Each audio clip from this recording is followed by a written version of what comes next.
I was supposed to be heading back home, but the storm hit faster than expected.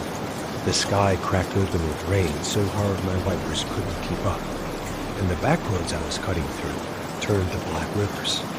I took the first turnoff I saw, an old side road lined with fir trees, and that's where I saw the motel sign flickering in the downpour. Pine Rest Motel. Half the neon was dead, but a vacancy sign buzzed red beneath it. No cars in the lot. I was exhausted.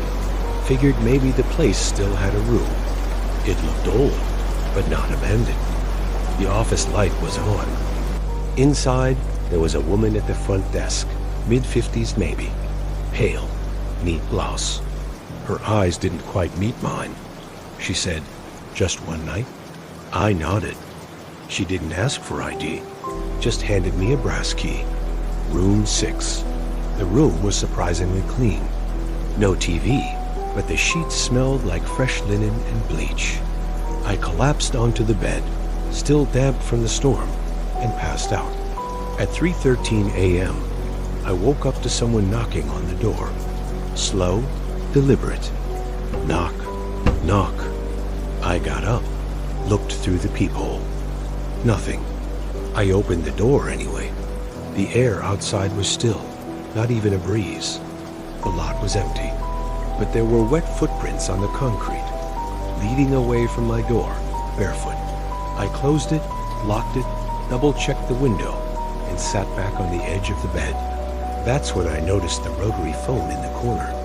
I hadn't seen it earlier. It started ringing.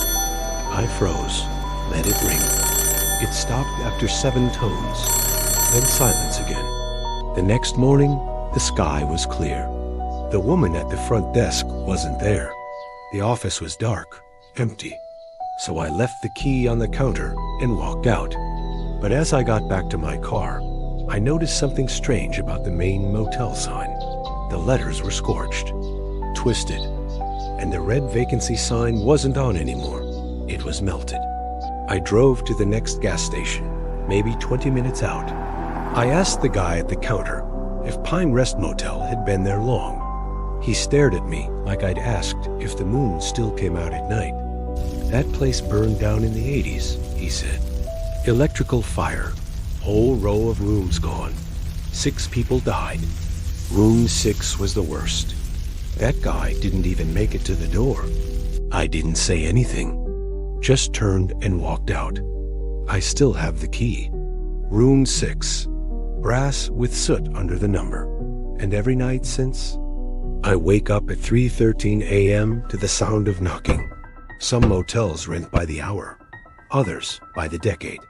If you ever find yourself driving back roads in the middle of a storm and you see a flickering sign promising vacancy, just keep going. Because not every room is meant for the living, and some guests never really check out. Thanks for watching. Stay curious, but not too curious.